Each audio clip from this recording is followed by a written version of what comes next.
Hei, mani sauc Viktors, un šajā video parunāsim par kaskāda stila tabulām un par tēmu teksta stilizēšanu.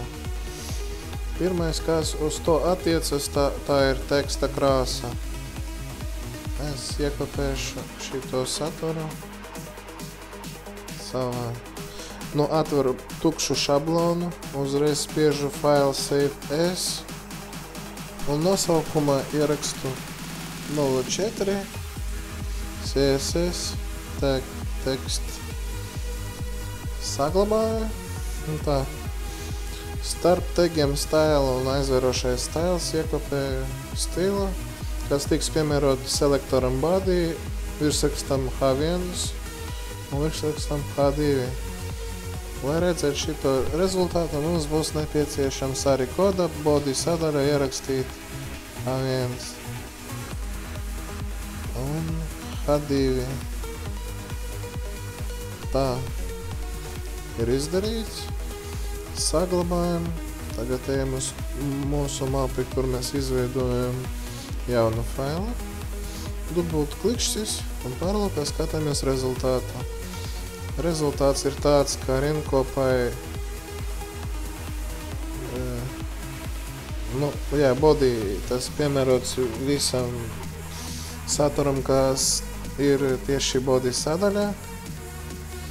Un pirmā līmeņa virsrakstam ir tāda zaļa krāsa, un otrā līmeņa virsrakstam tāda sarkana krāsa. Un vēl ir tāda lieta, ka, piemēram, es vēlos, lai arī rindkopā tiktu ar noteiktu rindkopā, lai tiktu norādīta ar noteiktu krāsu.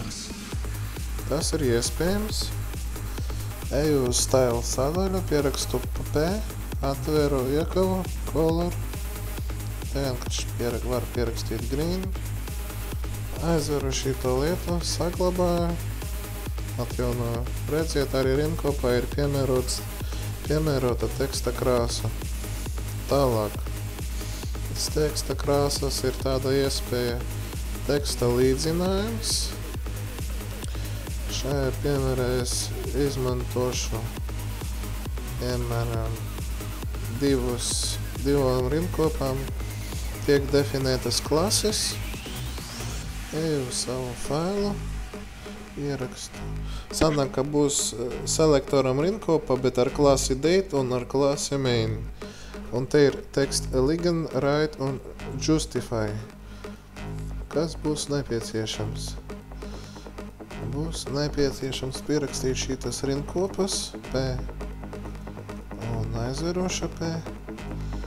Un noteikti te jāpieraksta klase, jo mēs piemērojam stilu klasei date. Tagad šito saturu rindkopu var nokopēt. Iekopējam atpakaļ. Ierakstam klasi main. Un tagad kas vajadzīgs? Vajadzīgs saturs.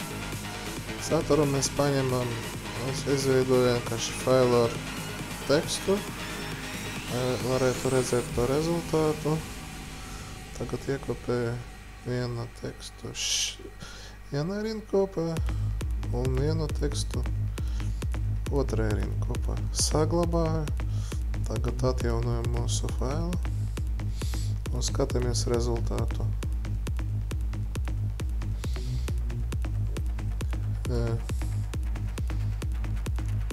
Vienai rindkopai, kura ir class date, teksts ir izlīdzināts uz labo pusi.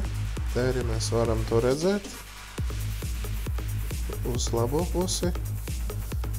Bet nākošai rindkopai, kā redziet, pa katru malu teksts ir izlīdzināts, un tas ir panākts ar šito parametru teksta line justify. Šeit turpināsim nākošajā video par teksta stilizēšanu. Paldies par uzmanību!